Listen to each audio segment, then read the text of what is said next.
네, 인사하시겠습니다. 마라나타. 네. 오늘 어제부터 밤 뉴스 들으셨나요? 네, 이제 오늘 이제 우리나라에서는 이제 6.25이잖아요.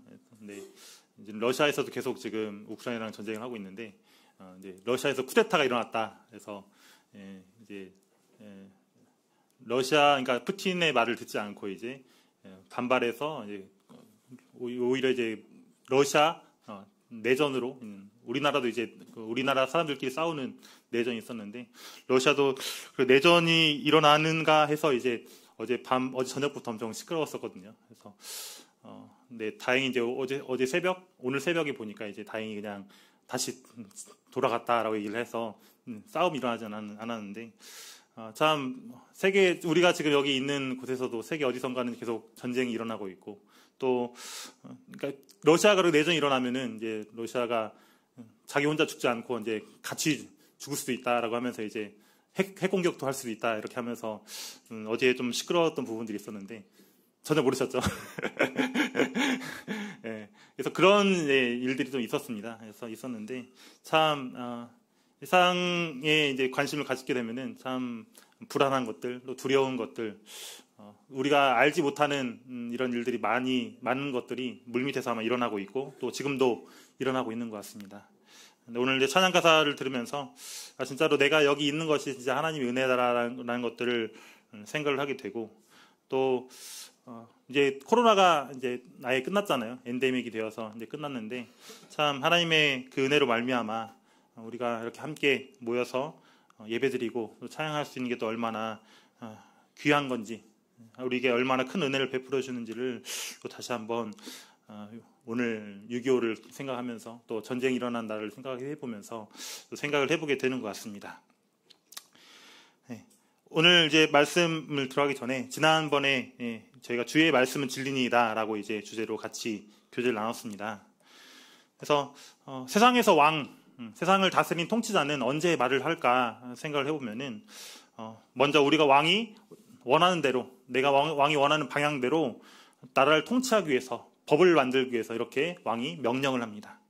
또 하나는 이제 사도행전 12장 21절에 다 보면은 헤롯 왕이 이제 연설을 하게 되는데 자기가 이루고자 하는 그 방향을 백성들이 지지하도록 설득하기 위해서 이렇게 이 왕이 말을 하는 것들을 볼 수가 있습니다. 이걸 통해서 우리가 하나님의 말씀도 동일하게 우리에게 이 두 가지를 목적을 가지고 우리에게 말씀하고 계시는데, 첫 번째는 하나님께서는 그 명령으로 이 땅을 다스리기 위해서 말씀하십니다. 빛이 있으라 하니까 하나님께서는 그 빛이 말씀하신 그대로 이루어졌죠. 그래서 하나님의 말씀을 통해서 이 땅은 지금 창조되었고 또 지금도 다스려져 가고 있고 또 지금도 통치되어 가고 있습니다. 그런데 하나님께서는 이제 이 명령하실 뿐만 아니라 하나님께서는 하나님의 백성들과 교제하기 위해서 또 하나님께서는 말씀하고 계십니다. 그래서 우리를 로봇처럼 명령대로만 움직이는 로봇가 아니라 우리가 자유의지를 가지고 하나님과 교제를 가질 수 있도록 하나님께서 우리를 창조하셨는데요. 그래서 하나님께서는 우리에게 교제하시기 위해서 3가지 정도를 말씀하고 계십니다. 율법에서 무엇이 옳은 것인지 우리에게 알려주시고 또 약속을 하십니다. 우리가 어떻게 했을 때 어떻게 하겠다 이런 약속도 하시고, 또 네가 어떻게 하든지 간에 나는 이렇게 하겠다 이렇게 무조건적인 약속도 하십니다. 또 선포라는 것은 또 하나님께서 우리에게 하나님께서 이런 의도를 갖고 계시다라는 것들을 우리 알려주시는 데에 하나님께서 이렇게 말씀하고 계시는데요. 성경에서는 창세기 1장에 3장을 자세히 보면 이런 명령 말씀으로 창조하시고 또 선포하시고 또 금지하시고 약속하시는 모습들을 우리가 지난 시간에 같이 살펴보았습니다. 그리고 하나님께서는 이 말씀을 통해서 정말 이 세상의 모든 사건들을 결정하십니다.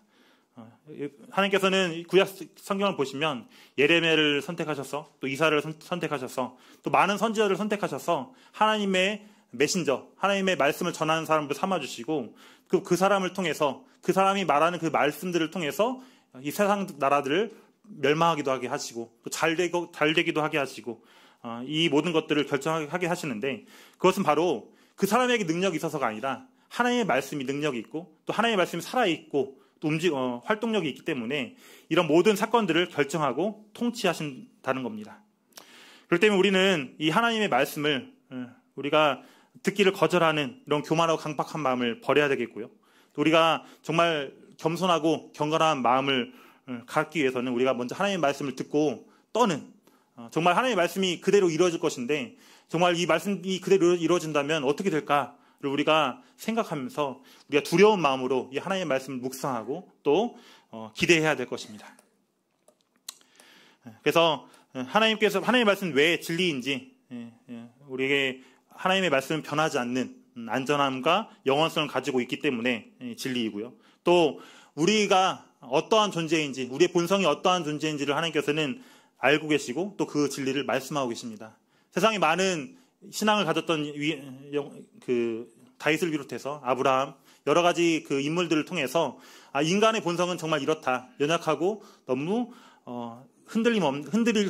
매일 흔들리는 이런 모습들을 보여주면서 정말 우리가 하나님께로 가까이 하지 않으면, 우리는 하나님의 창조하신 그 설계대로 살아가지 않으면 우리는 우리의 몸을 잘못된 연료로 채워지면은 우리가 몸이 고장나듯이 우리의 영혼도 우리가 하나님의 말씀에 순종하지 않으면 정말 하나님께서 창조하신 그 인간의 모습대로 살아갈 수 없다는 사실들을 생각해 볼 수가 있습니다. 그래서 끝으로 우리가 이 하나님의 말씀 중에서도 우리가 기억해야 될 것은 하나님의 약속들을 우리가 기억을 해야 된다는 겁니다. 하나님께서는 우리에게 하신 약속들을 분명하게 지키시고 또 하나님의 말씀을 신뢰하는 사람들을 저버리지 않으십니다. 그리고 성경에 기록된 이 하나님의 약속들이 정말 우리의 믿음 생활의 기초가 되어야 하고, 또 우리가 정말 더 큰 믿음을 갖기를 원한다면 우리는 이 하나님의 말씀을 더욱 든든히 또 단단하게 우리가 붙잡아야 될 것입니다. 그래서 우리는 이 하나님의 말씀의 기초하에서 우리의 믿음 신앙생활을 해야지 내 생각이나 또 내 경험이나 이런 것에 기초해서 우리가 신앙생활을 하게 되면은 우리는 언제든지 넘어지기 쉽고 또 무너질 수 있음을 생각해 볼 수가 있습니다. 그래서 우리가 이 하나님의 말씀에 우리는 사로잡혀서 이 하나님의 말씀을 기준으로 우리가 살아가는 우리 완전 봉독교회 성도님들이 되었으면 좋겠다는 말씀을 늘 지난 시간 같이 교제를 나누었습니다. 오늘 본문 하기 전에요. 한 말씀 한 구절 보시겠는데 요한일서 4장 16절입니다. 요한일서 4장 16절 같이 한 목소리 한번 읽어보겠습니다. 시작. 하나님이 우리를 사랑하시는 사랑을 우리가 알고 믿었느니. 요한일서 4장 16절 말씀입니다. 성도님들은 이 말씀을 보시면서 어떤 생각을 하시나요? 이 요한일서는 누가 썼을까요? 사도 요한이 썼습니다. 사도 요한. 예수님의 제자 중에 한 명이었던 사도 요한이 예수님과 직접 함께 생활했고 예수님과 함께 3년 동안 생활하면서 예수님의 일거수일투족을 다 보고 듣고 경험했던 이 사도 요한이 하는 고백입니다. 근데 우리가 생각해 볼 것들은 하나님이 나를 사랑하신 사랑을 내가 알고 믿었다라고 하지 않고 우리가 알고 우리가 믿었다라고 이야기를 하고 있습니다. 그 말은 아직 하나님을 보지 못한 사람이라 할지라도 하나님을 우리가 이 사도 요한처럼 직접적으로 직접적으로 우리가 얼굴과 얼굴을 대면해서 만나지 않는다 할지라도 하나님께서 사랑하시는 그 사랑을 알고 있다. 내가 알고 있는 걸 너도 동일하게 알고 있다라고 말씀하고 있다는 사실입니다. 그런데 이 사랑한다고 하는데 그 사랑을 잘 느끼지 못한다면 그거는 사람의 문제일까요? 사랑하는 사람의 문제일까요? 사랑받는 사람의 문제일까요? 어제 저희 자매랑 얘기하면서 자매가 제가 자매를 사랑하는지 잘 모르겠대요. 그래서 이 경우에는 누구의 문제일까요? 사랑을 하는 제가 잘못일까요? 아니면 사랑받는 자매의 잘못일까요? 저희 잘못이겠죠. 보통 사람들은 이 사랑하는 걸 참 쉽지가 않습니다. 어제 같은 경우에도 자매는 옷을 사달라고 했는데 저는 빵을 사왔거든요. 옷을 원하는 사람한테 빵을 사다 주면은 좋아할까 안 좋아할까요? 안 좋아하겠죠. 저는 빵으로 기분이 좋아질 줄 알았는데 오히려 실망하더라고요. 그래서 참 이 사람들 간의 사랑이라는 것은 생각을 해볼 때 참 이 사람을 받는 사람, 물론 사랑을 받는 사람도 중요하지만은 이 사랑을 주는 사람이 어떻게 표현하는지, 또 어떤 방식으로 사랑하는지에 따라서 참 문제가 많다는 사실들을 생각해 보게 됩니다. 부모가 자녀에 대한 사랑도 그렇고요. 또 뭐 부부 간의 사랑도 그렇고, 또 연인 간의 사랑도 그렇고, 또 친구 간의 사랑도 그렇고, 우리가 참 이 사람들 간의 그 사랑은 주는 사람이 좀 문제가 있지 않나라는 생각을 해보게 됩니다. 그렇다면 우리 하나님의 사랑은 어떨까요? 하나님의 사랑. 성도님들은 하나님의 사랑을 잘 알고 계시나요? 또 믿고 계시나요? 하나님이 정말 나를 사랑하신다고 생각하시나요? 하나님이 나를 얼만큼 사랑한다고 생각하시나요? 한번 생각을 해봤으면 좋겠습니다. 그리고 하나님의 사랑을 내가 잘 느끼지 못한다, 하나님이 나를 얼만큼 사랑하신지 나는 잘 모르겠다 한다면 그거는 사랑을 주시는 하나님의 문제일까요? 아니면 사랑을 받는 내 문제일까요? 이 사도 요한처럼 하나님이 우리를 사랑하신 사랑을 우리가 알고 믿었다라고 고백할 수 있는 성도님들은 정말로 행복한 삶을 살고 계실 거라 생각이 듭니다. 이 시간 우리가 정말 하나님의 사랑에 대해서 우리가 얼만큼 알고 있는지, 또 그 사랑에 대해서 내가 얼만큼 믿고 있는지를 또 한번 생각해 보면서 이번 시간에는 하나님의 사랑을 주제로 같이 교제를 나누고자 합니다. 하나님의 사랑이 어떠한지, 또 정말 하나님께서 주시는 사랑의 문제인지, 아니면 내가 하나님의 사랑을 잘 몰라서 그런 것인지 한번 생각을 해봤으면 좋겠습니다. 첫 번째 생각해 볼 부분들은 넘쳐 흐르는 사랑에 대해서 같이 교제를 나누고자 합니다. 로마서 5장 5절 말씀 같이 한번 보시도록 하겠습니다. 로마서 5장 5절 말씀입니다. 같이 한 목소리로 한번 읽어보도록 하겠습니다. 로마서 5장 5절 시작. 우리에게 주신 성령으로 말미암아 하나님의 사랑이 우리 마음에 부은 바 됨이니.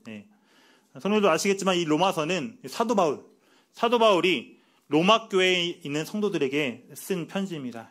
근데 사도 바울은 아직 지금 로마 교회 성도들을 만나보지 못했어요. 못했음에도 불구하고 사도 바울은 나에게 주신 성령이라고 얘기하지 않고 우리에게 주신 성령으로 말미암아 하나님의 사랑이 우리 마음에 부은 바 되었다라고 말하고 있습니다. 아직 얼굴을 보지 못했지만 우리는 이렇게 서로 공통점을 가지고 있다, 공통점을 같이 공유하고 있다라고 지금 사도 바울은 이 편지를 통해서 말하고 있습니다. 이제 하나씩 한 3가지 정도를 같이 살펴보려고 하는데요. 하나님의 사랑이 먼저 부은 바 되었다라는 표현을 한번 생각해 보려고 합니다. 부은 바 되었다. 부은 바 되었다는 뜻이 뭘까요? 부은 바 되었다. 우리 여기 지금 물이 있는데 이 물을 우리가 부을 수 있겠죠.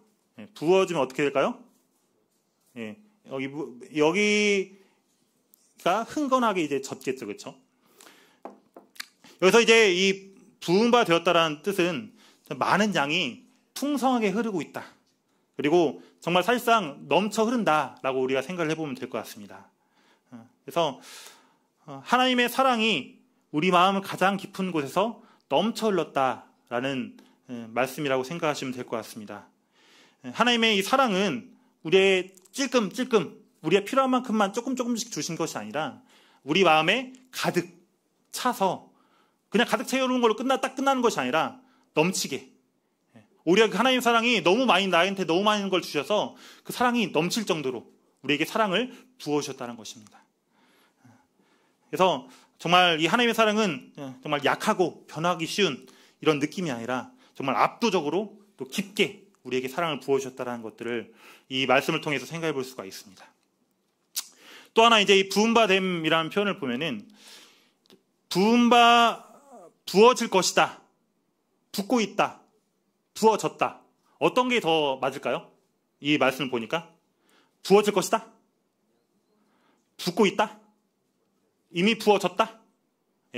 부어진 바 됨이라는 것은 이미 끝났다는 겁니다. 그래서 하나님의 이 사랑은 우리에게 이미 마음에 충분하게 부어졌다는 겁니다. 아직 부어질 것도 아니고 지금 붓고 있는 것도 아니고 이미 부어졌다는 겁니다. 그 말은 즉 우리가 이 잔 안에 물이 가득 들어있어가지고, 물이 가득 차 있으면 더 이상 들어갈까 안 들어갈까요? 들어있지 않죠. 들어있지 않아서 여기는 지금 잔은 어떨까요? 가득 차 있는 상태라는 겁니다. 그러니까 넘쳐 흘렀다고 얘기하고 있잖아요. 근데 이 잔에 가득 차서 더 이상 부족함이 없이 지속적으로 강하게 우리가 이 하나님의 사랑을 느낄 수 있다라고 사도 바울은 표현하고 있습니다. 이 하나님의 사랑을 아는 지식이 우리 마음에 넘쳐 흘러서 이제는 그 마음을 가득 채우고 있다는 거. 이미 지금 하나님의 사랑을 이미 부은 바 되어졌지만은 이걸로 인해서 우리가 이 사랑을 잘 느끼지 못하는 것이 아니라 이미 가득 충분히 우리가 느끼고 있어야지, 느끼고 있다라고 지금 사도 바울은 표현하고 있는 겁니다. 그리고 마지막 세 번째로 볼 부분들은 이 하나님의 사랑이 우리 마음에 부은 바 된 게 무엇을 통해서 그런 것이냐 생각을 할 때 뭘 통해서 그런다고 나오고 있나요? 우리에게 주신 성령으로 말미암아 그렇게 되었다라고 말씀하고 계십니다. 이 말씀은 모든 거듭난 사람에게 역사하시는 바로 성령님의 이 대표적인 사역이 바로 이 사랑을 부어주시는 것을 우리가 생각해 볼 수가 있습니다. 우리가 교회 하나의 한 성도로 우리가 거듭나게 되면서 하나님께서는 우리에게 많은 은사를 주십니다. 어떤 사람들은 어떤 말씀을 전하시는 은사를, 어떤 사람들은 섬기는 은사를, 어떤 사람은 봉사의 은사를, 어떤 사람들은 초대교회 시대 때는 방언이나 치유의 은사도 있었습니다. 근데 그런 모든 은사들을 우리가 생각해 볼 때 그 당시 사도 바울이 살았던 그 시대에 고린도 교회 성도들을 생각해 보면은 이 고린도 교회 성도들은 이 은사에 엄청 관심이 많았어요. 그래서 내가 얼만큼 좋은 은사를 갖고 있냐, 이 방언을 잘하느냐, 치유를 잘하느냐, 내가 얼마나 탁월한 은사를 갖고 있느냐에 엄청 초점을 맞추고 있었는데 사도 바울은 그것보다 더 중요하고 더 가치 있는 은사가 있다. 더 좋은 것을 내가 너희에게 보여주겠다고 하시면서 사도 바울은 뭐를 말씀하고 계시나요? 바로 이 사랑을 이야기하고 있습니다. 그래서 성령님의 사역, 우리 성령님께서 많은 사역들을 하고 계시죠. 우리의 보호자가 되시고 우리의 복지를 책임져 주시고 우리가 어려움을 처할 때 또 우리가 도움이 필요할 때 성령님을 통해서 우리에게 힘을 주시고 우리가 격려해 주시고 또 계속해서 믿음의 길을 갈 수 있도록 도와주십니다. 근데 그 사역뿐만 아니라 우리는 이 성령님의 중요한 사역 중에 하나가 우리의 마음에 하나님의 사랑을 부어주시고 계신다는 사실입니다.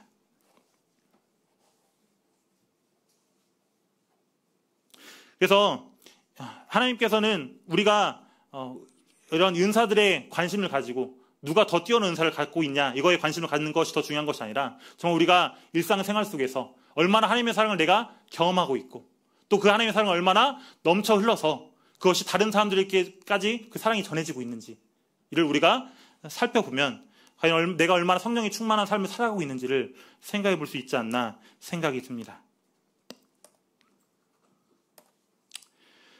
그러면은 한번 생각해 봤으면 좋겠습니다. 하나님의 사랑을 어떻게 하면 더 많이 받을 수 있을까요? 성도님들은 하나님의 사랑을 더 많이 받고 싶으세요? 적게 받고 싶으세요? 더 많이 받고 싶으세요? 그럼 하나님의 사랑을 더 많이 받으면 어떻게 해야 될까요? 우리가 더 성경 공부를 많이 하면 될까요? 우리가 더 기도를 많이 하면 될까요? 우리가 더 교회 섬김을 더 잘하면 될까요? 우리는 흔히 우리가 하나님의 사랑을 더 많이 받기 위해서 우리 이제 자녀들이 그러잖아요. 예쁜 짓을 해서 칭찬받고 인정받아서 더 부모님 사랑을 이끌어내려고 여러 가지 많은 시도들을 합니다.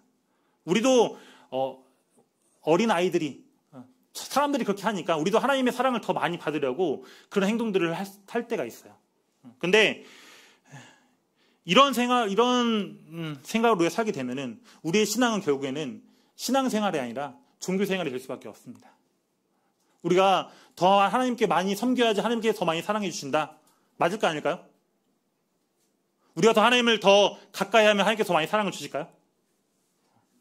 이따가도 나오겠지만은 하나님의 사랑은 우리가 하나님께 더 잘한다고 해서 우리가 하나님께 잘 못 산다고 해서 하나님의 사랑이 달라지지가 않습니다. 우리가 하나님 앞에 신앙적으로 바로 잡혀 있지 않든지 간에 하나님께서 우리를 향한 사랑은 흔들림 없고 변함없고 한결같다는 사실입니다. 우리는 물론 그걸 느끼지 못할 때가 있겠죠. 영적으로 깨어있지 못하고 또 잠들어 있고 할 때면 우리는 하나님의 사랑을 잘 못 느낄 수가 있어요.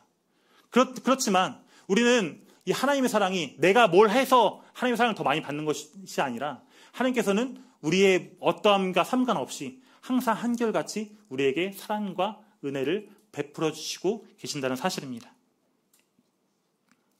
그래서 우리는 우리의 신앙생활이 좋지 못하다고 해서 하나님의 사랑을 의심하면 될까 안 될까요? 의심하면 안 됩니다. 우리 하나님의 사랑은 우리의 어떠함이 아니라 하나님의 그 어떠함 때문에 우리에게 사랑을 해주시는 거지, 우리의 그 연약한 모습, 또 우리가 뭐 하나님께 잘 섬긴다고 해서 얼만큼 잘 섬기겠어요? 그래서 우리의 어떠함이 아니라 그 하나님의 그 어떠함으로 인해서 우리가 하나님의 사랑을 우리가 받는 것이라는 사실들을 우리가 잊지 말아야 될 것입니다. 근데 하지만 이제 우리가 하나 생각해 볼 것들은 그릇을 한번 생각해 보면 좋을 것 같습니다. 그릇. 하나님의 사랑은 달라질까 안 달라질까요? 하나님의 사랑은 달라지지가 않습니다.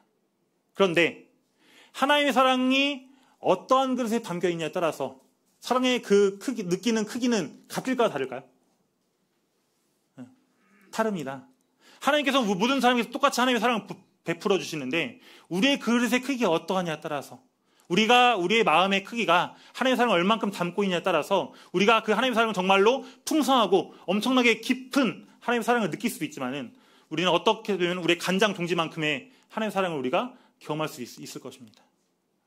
그래서 우리가 생각해 볼 것들은 내 마음에 하나님의 사랑을 얼만큼 받을 만한 크기인지, 그릇인지를 한번 생각해 볼 필요가 있습니다. 성경 말씀 한 구절 보시겠습니다. 예배소서 3장 14절입니다. 예배소서 3장 14절 같이 한번 찾고 읽어보도록 하겠습니다. 예배소서 3장 14절입니다. 이 예배소 3장 14절부터 19절까지는 이 사도 바울이 에베소 교회 성도를 위해서 기도하고 있는 모습입니다. 다 읽으면 좋겠지만은 17절부터 읽어드리겠습니다. 믿음으로 말미암아 그리스도께서 너희 마음에 계시게 하시옵고 너희가 사랑 가운데서 뿌리가 박히고 터가 굳어져서 등이 모든 성도와 함께 지식에 넘치는 그리스도의 사랑을 알고 그 너비와 길이와 높이와 깊이가 어떠함을 깨달아 하나님의 모든 충만하신 것으로 너희에게 충만하게 하시기를 구하노라. 우리가 하나님의 사랑을 내가 얼마만큼 내가 알고 있는지, 또 얼마만큼 우리가 아까 요한서 4장 16절에 이야기하고 있지만은 그 사랑을 내가 알고 믿었다고 이야기하고 있어요. 내가 아는 만큼 우리가 그 하나님의 사랑을 믿을 수 있는 겁니다. 우리가 경험한 만큼 우리가 그 하나님의 사랑을 믿을 수가 있는 겁니다. 그래서 우리가 이제 이 말씀을 생각해 보면서 이 사도 바울이 이 에베소 교회 성도를 위해서 하는 말처럼 우리가 정말 이 지식이 넘치는 그리스도의 사랑, 이 지식이 넘치는 그리스도의 사랑을 알기를 위해서 우리가 기도해야 되겠고, 하나님의 사랑이 달라지는 것이 아니라 내가 하나님의 사랑을 더 많이 알고 깨달을 수 있도록 기도할 필요가 있다라는 사실입니다. 그렇다면 구체적으로 이 하나님의 사랑은 어떠한 사랑인지를 같이 한번 생각해 봤으면 좋겠습니다. 요한일서 4장 16절 보시면은, 아까 읽어봤지만은, 하나님은 사랑이시라 라고 선포하고 있습니다. 하나님은 사랑이다. 하나님은 사랑이다라는 말이 무슨 의미일까요? 하나님은 사랑이다라는 게 무슨 의미일까요? 성경에 보면은 하나님은 이렇다라고 이제 하는 말씀들이 여러 구절들이 있습니다. 첫 번째가 이제 생각해 볼 부분들은 요한복음 4장 24절인데요. 같이 한번 찾아보겠습니다. 요한복음 4장 24절입니다. 요한복음 4장 24절.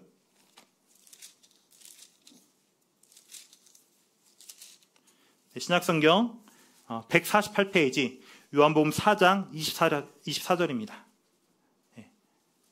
제가 읽겠습니다. 하나님은 영이시니 예배한 자가 영과 진리로 예배할지니라. 요한복음 4장 24절을 보시면은 하나님은 어떠한 분이시다라고 말하고 있나요? 하나님은 영이시다라고 얘기하고 있습니다. 지금 사마리아 여인과 지금 예수님께서 대화하고 있는 장면이죠. 이 당시에 이 사마리아 여인, 또 그 당시에 살고 있던 모든 사람들은 예배를 드리는 장소에서 예배를 드려야지 하나님께서 받으신다라고 생각을 했었습니다.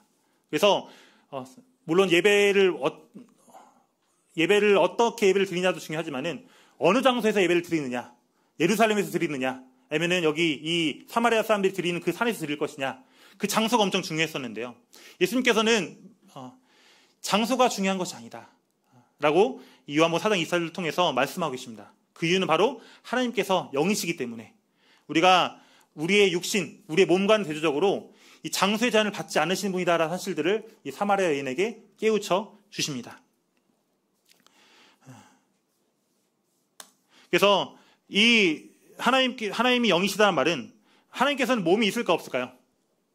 네, 몸이 없으시죠. 우리처럼 육신을 가지지 않으시고 우리 예수님께서는 육신을 가지고 계시죠. 근데 하나님께서는 원래 몸이 없으시죠. 그리고 그렇기 때문에 우리가 모든 제한, 우리가 시간적, 공간적, 여러 가지 자연적인 제약으로부터 자유로우신 분이다라는 사실입니다. 그렇기 때문에 우리는 이 몸을 입고 있기 때문에 시간이 지나면 어때요? 우리 몸이 늙고 쇠약해지고 또 점점 힘들어져 갑니다. 그런데 하나님께서는 그럴 일이 있을까 없을까요? 몸을 가지고 있지 않으시기 때문에 하나님께서는 변함이 없으시다는 사실입니다. 야고보서 1장 17절 말씀 보시면 하나님께서는 변함도 없으시고 회전하는 그림자도 없으시다. 하나님께서는 결코 흔들림이 없는 변화 없으신 분이시다라는 사실들을 말씀하고 계시는데요. 우리의 인간의 사랑은 변할까 안 변할까요? 사람의 사랑. 여기 결혼하신 분들 결혼사역 하셨죠? 네. 결혼사역 하시면은 검은머리 팥불이 될 때까지 사랑하겠다고 얘기하는데 그렇게 사랑하고 계시나요? 한순간도 빠짐없이 매 순간 모든 순간을 우리는 그렇게 시도하고 하려고 하지만은 잘 되시나 안 되시나요? 잘 안 되죠. 왜냐하면 우리는 연약한 인간이기 때문에 연약한 인간의 몸을 입고 있기 때문에 우리는 우리의 사랑은 변덕스럽기도 하고 또 우리가 능력이 안 되면은 우리가 사랑에 실패하기도 합니다. 부모가 자녀에 대한 사랑도 그렇고 연인 간의 사랑도 그렇고 내 능력이 부족하면은 사랑할 수가 없어요. 그 사람을 만족시킬 수 없기 때문에. 하지만 이 영이신 하나님의 사랑은 인간의 사랑처럼 변덕스럽거나 또 흔들리지 않는 것이 아니고 또 능력이 없어서 하나님께서 사랑을 못하시는 것이 아니라는 사실입니다. 그렇기 때문에 이 하나님의 사랑을 받은 우리, 하나님께서 우리를 사랑하시나 안 사랑하시나요? 사랑하고 계시죠. 그 사랑은 하나님께서 하시는 사랑이시기 때문에 결코 끊을 수가 있을까 없을까요? 끊을 수가 없다는 사실입니다. 로마서 8장 35절부터 39절까지 말씀을 통해서 하나님께서는 선포하고 계십니다. 누구든지 또 어떤 것이라도 하나님의 사랑을 끊을 수 있는 것은 아무것도 없다. 인간의 사랑은 끊어지죠. 하지만 하나님의 사랑은 결코 끊을 수가 없다라고 분명하게 선포하고 계시는 겁니다.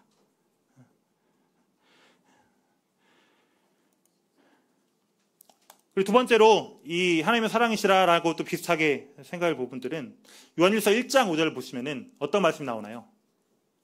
같이 한번 찾아보실까요? 요한일서 1장 5절입니다.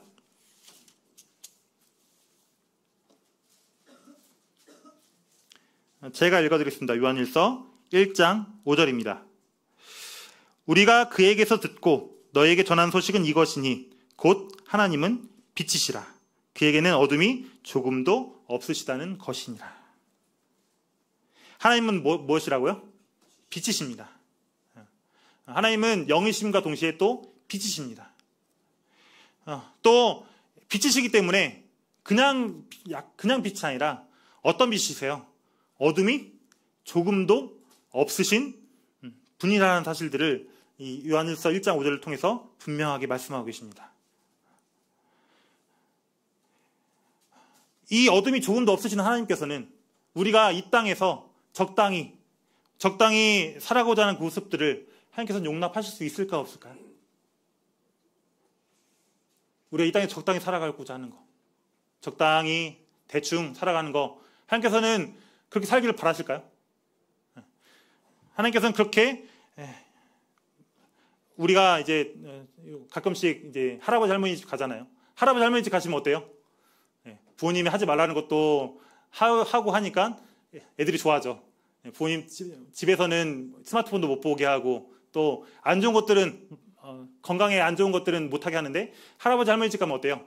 이것도 먹이려고 하고 또 저것도 가능하게 하고 하니까 엄청 아이들이 좋아해서 많이 가잖아요. 그런데 하나님의 사랑은 이런 할아버지 할머니들의 사랑과 달리 우리 제멋대로 살도록 내버려두는 사랑이 아니라 부모님의 사랑처럼 우리가 정말 바르고 잘 성장할 수 있도록 우리를 거룩함에 이르도록 하는 사랑입니다. 히브리서 12장 6절 말씀 같이 보시겠습니다. 히브리서 12장 6절입니다. 시장성 367페이지 히브리서 12장 6절입니다. 이 말씀 같이 한 목소리로 한번 읽어보도록 하겠습니다. 히브리서 12장 6절입니다. 시작. 주께서 그 사랑하신 자를 징계하시고 그가 받아들이시는 아들마다 채찍질 하심이라 하였으니, 하나님께서는 사랑하신 자에게 어떻게 한다고요? 징계하신다고요. 우리가 보통 사랑한다고 한다면은 더 좋은 것을 주고 더 우리에게 기쁨을 주기 위해서 여러 가지 행동들을 한다 생각할 수 있는데, 그것도 물론 있겠죠. 하지만 그것만 있는 것이 아니라 우리에게 오히려 사랑하신 자를 하나님께서는 징계하신다고, 또 그가 받아들이신 아들마다 채찍질 하신다라고 성경은 이야기하고 있습니다. 그래서 이 징계라는 것은 물론 우리가 벌을 받는 것, 잘못했을 때 벌을 받는 것뿐만 아니라 교육하거나 훈련하거나 또 훈계하는 것을 모두를 다 의미합니다. 그래서 징계라는 한 단어가 쓰여졌는데요, 이런 교육 모든 것들을 다 이제 여기서는 징계라고 표현을 하고 있는 겁니다. 성도님들은 징계 받을 때 하나님의 사랑 느끼시나요? 어떠세요? 내가 하나님의 징계를 받는다라고 느껴지신 적 있으세요? 그리고 그때 과연 얼마나 하나님의 사랑을 느끼시고 계시나요? 참 쉽지 않죠. 내가 하나님한테 혼나고, 우리 지금 이혜리도 지금 벌써 혼나고 자기 뜻대로 한다고 혼나고 지금 매 맞고 있는데, 참 혼나고 있을 때는 내가 정말 사랑받고 있다는 사실들을 잘 모릅니다. 그런데 부모님들은 아시죠? 왜 부모님들을 왜 혼내세요? 왜 징계하세요? 나성현님 왜 징계하세요? 사랑하니까요. 왜 사랑하니까 왜 징계하세요? 네, 맞습니다. 올바르게 자라가기 위해서. 남의 자녀가 아니라 내 자녀니까. 남의 자녀는 그렇게 열심히 안 하잖아요. 혼내신 분들은 아시겠지만은 혼내는 거 보통 일이에요? 보통 일이 아니에요? 네. 어떨 때 너무 힘들면 어때요? 혼내고 싶지 않을 때가 있으시죠, 그렇죠? 너무 진짜 몸이 지치고 힘들면은 혼내야 되는데 혼내는 거 미룰 때도 있습니다. 저도 학교에서 그런 것들 많이 경험하게 되는데, 진짜 혼내야 되는데 너무 에너지가 없으면 혼내지 못할 때도 있어요. 바쁘고 정신 없을 때는. 진짜 혼내는 것은 정말로 엄청난 에너지와 또 사랑이 없이는 이 혼내는 것, 이 징계하는 것들은 쉬운 일이 아니라는 사실입니다. 그래서 하나님께 이 사랑을, 우리가 하나님께서 주시는 좋은 것들, 내가 느꼈을 때 기쁜 것들에서만 우리가 하나님의 사랑을 느낄 수 있는 것이 아니라 우리가 징계받을 때도 하나님의 사랑을 느낄 수 있다 없다? 느낄 수 있다는 겁니다. 마치 부모가 자녀를 징계할 때 그 사랑을 우리가 생각하는 것처럼 우리도 우리가 징계받을 때 하나님께서 우리를 얼만큼 사랑하시는지 우리가 생각하고 또 그 징계를 생각을 볼 필요가 있다는 사실입니다. 하나님께서는 분명한 목적을 가지고 우리를 징계하고 계십니다. 어떤 목적을 위해서 우리를 징계하실까요? 거기 히브리서 12장 11절 말씀입니다. 히브리서 12장 11절 제가 읽겠습니다. 히브리서 12장 11절입니다. 무릇 징계가 당시에는 즐거워 보이지 않고 슬퍼 보이나 후에 그로 말미암아 연단받은 자들은 의와 평강의 열매를 맺느니라. 이 징계받은 사람들은 어떤 열매를 맺는다고요? 의와 평강의 열매를 맺게 된다는 겁니다. 징계를 받지 않은 사람들은 이 의와 평강의 열매를 맺을 수 없다는 거예요. 우리가 하나님의 징계를 받고 있기 때문에 의의 열매, 우리가 정말로 올바르게 하나님의 뜻대로 살아갈 수 있는 그 의를 우리가 행할 수 있는 능력을 하나님의 징계를 통해서 우리가 배울 수가 있다는 겁니다. 그리고 또 하나, 평강의 열매. 이 평강의 열매는 뭘까요? 우리가 이 죄가 있으면은 하나님과 규제하는데 어떨까요? 항상 이 죄로 인해서 이 장애물이 되잖아요. 하나님께서는 이 죄로 인해서 하나님과의 그 교통함, 교제가 막히지 않도록 하기 위해서 이 징계를 통해서 우리가 잘못된 것들, 우리의 죄악들을 모두 다 버리고 하나님과 항상 매 순간, 매일매일 모든 순간마다 하나님과 교제하면서 친밀하게 지내기를 원하신다는 사실입니다. 그러기 위해서는 우리의 갖고 있는 무엇을, 이 죄를 없애야 되겠죠. 그래서 이것을 위해서 하나님께서는 우리를 징계하신다는 사실입니다.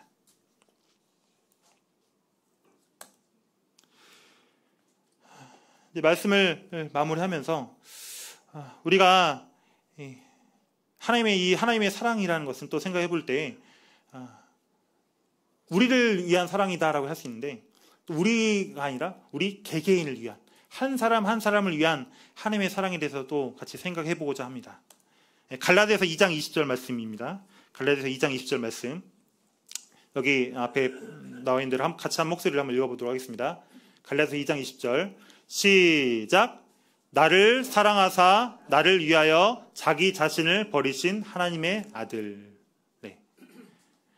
우리를 사랑하사 우리를 위하여 라고 우리가 표현할 수 있는데 사도 바울은 나를 사랑하사 나를 위하여. 이 말씀이 상당히 성도님들에게 어떻게 다가오시는지 잘 모르겠습니다. 근데 저는 개인적으로 사도 바울은 그렇게 느꼈겠다. 하나님께서 나를 사랑하신다라는 거.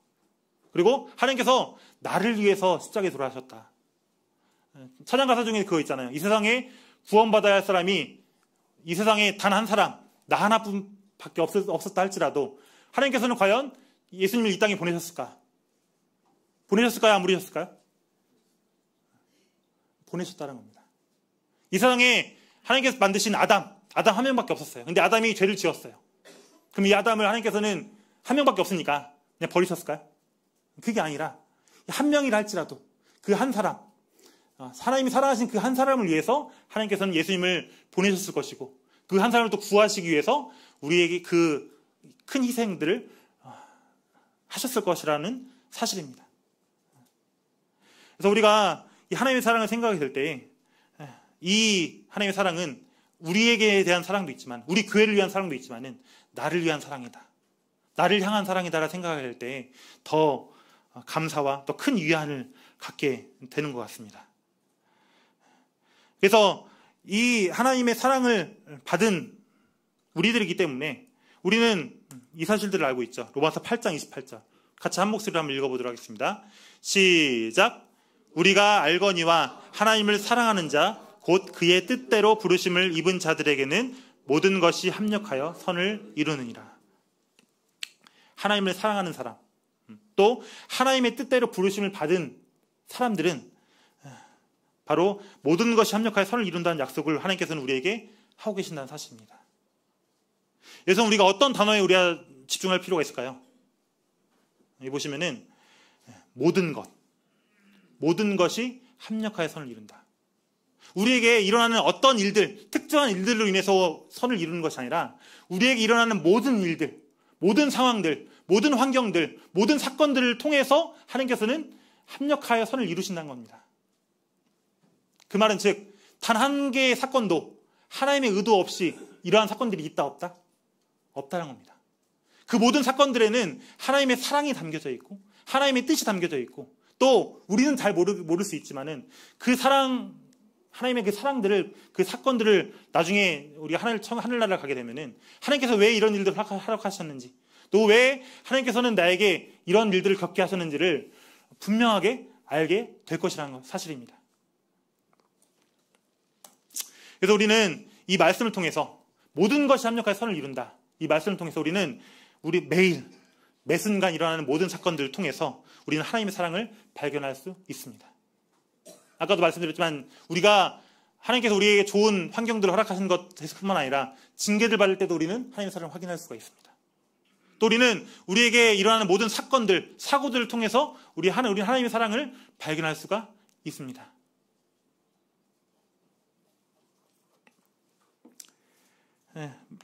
마지막으로 이제 찬양 가사 하나 생각이 나서 이제 생각을 해보게 됐는데요. 이 히즈윌이라는 이 가수의 널 위해라는 이 찬양이 있습니다. 널 위해. 제가 한번 읽어드리면 아침 해가 누굴 위해 뜨는지, 부는 바람은 누굴 위해 부는지, 저 푸른 하늘과 아름다운 바다는 누구를 위해 이는지, 지저귀는 새가 무엇을 노래하는지, 흔들리는 나뭇잎들은 무엇을 속삭이는지, 밤하늘 가득한 저 별은 누굴 위해 반짝이는지, 이 모든 것 다 널 위한 주님의 사랑, 이 모든 것 다 널 위한 사랑의 노래. 주께서 널 위해 만물을 지으시고 널 향한 사랑을 전하시네. 보이지 않는 주님의 사랑이 늘 너를 감싸 안고 있음을, 날마다 뜨는 저 태양처럼 변함없는 주의 사랑이. 저는 처음에 이 가사를 보면서 아침 해가 누굴 위해 뜨는지 당연히 하나님을 위해서 뜨는 거 아니야? 부는 바람 누굴 위해 부는지 다 하나님의 영광을 위해서 부는 거 아니야? 라고 생각을 했었습니다. 맞나요? 틀리나요? 하나님께서는 하나님의 영광을 위해서 모든 것들을 창조하셨습니다. 근데 생각해 볼 부분들은, 그러면 태양이 굳이 날마다 뜰 필요가 있을까? 태양이 일주일에 한 번 뜨면 안 될까? 태양이 한 달에 한 번씩 뜨면 안 될까? 그렇게 되면 우리는 어떻게 될까요? 일주일에 한 번 뜨고 한 달에 한 번 뜨면 어떻게 될까? 우리는 지구가 천천히 돌아서, 우리 과학 시간에 배우죠. 지구가 한 바퀴 돌아서 우리가 하루가 생기는데, 지구가 천천히 돌아서 태양이 한 달에 한 번밖에 안 떠요. 그럼 어떻게 될까요? 우리는 타 죽겠죠. 태양이 너무 뜨거워서. 모든 것들은 하나님을 위해서 만드셨지만은, 우리 하나님께서 만드신 이 모든 창조들은 하나님의 영광을 위해서뿐만 아니라 우리가 이 땅을 살아가고 있는 모든 성도들, 또 여기 우리를 위해서, 나를 위해서 하나님께서 이 모든 환경들을 창조하셨고 허락하셨다는 사실입니다. 우리가 지난 시간 통해서 우리 하나님이 얼마나 지혜로우신지, 또 하나님께서 얼마나 사랑이 많으신지 우리가 생각해 보았었는데요. 우리가 하나님의 사랑을 입은 우리들이 하나님의 사랑을 더 많이 알 수 있도록 하나님께서 이 모든 것들을 창조하시고, 하나님 정말로 얼만큼 좋으시고 얼만큼 위대하시고 얼만큼 우리에게 사랑을 많이 베푸시는지를 알기 위해서 이 세상에 있는 모든 것들을 창조하셨다는 사실입니다. 옆에는 산부터 시작해서 맑은 공기, 또 우리가 먹는 물. 우리는 당연한 것이라고 생각을 하지만은 당연한 것일까요, 이게? 하나님께서 허락하시지 않으면은, 우리 경험해 봤었잖아요. 우리가 하나님께서 허락하시지 않으면 그 어떤 것도, 나중에 우리가 미세먼지 심해지면 우리가 공기도 숨도 제대로 못 쉴 거예요, 아마. 모두 마스크를 다 쓰고 산소호흡기를 끼워야 될 수도 있는데, 이 모든 것들이 다 하나님께서 우리를 위해서 주신 사랑이고 선물이라는 사실입니다. 그런데도 하나님께서는 그 하나님의 사랑을 생색내시나요? 내가 널 위해서 이만큼 했어, 좀 알아줘, 이렇게 얘기하시나요? 그렇게 생색내지 않으시고 계속 이 찬양가사처럼 보이지 않는 주님의 사랑이 항상 동일하게, 항상 한결같이 나를 감싸 안고 있다 라는 사실들을 생각해 보게 됩니다. 그리고 하나님의 사랑은 이 매일 뜨는 태양, 우리가 알고 있든 모르고 있든 이 매일 뜨는 이 태양을 통해서 이 변화없는 주의 사랑들을 우리가 느낄 수가 있게 되는 것입니다. 처음에 이제 같이 말씀 교제를 했었는데요. 우리가 하나님이 우리를 사랑하시는 그 사랑을 우리가 알고 믿었다. 하나님이 우리를 얼만큼 사랑하시는지를 우리는 알아야 됩니다. 그리고 그 알음을 통해서 우리는 계속해서 우리의 신앙생활을 기초해서 나가야 될 것입니다. 오늘 주일인데요. 정말 하나님의 날에 정말 우리 하나님의 사랑, 하나님께서 나를 얼만큼 더 사랑하시는지 곰곰이 한번 생각해 보시고, 하나님께서 나에게 베푸시는 은혜가 얼마나 크신지,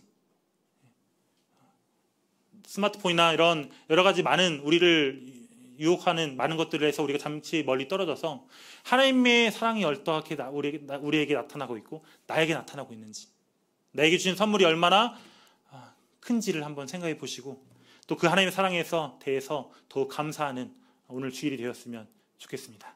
이상 말씀 마치겠습니다. 감사합니다.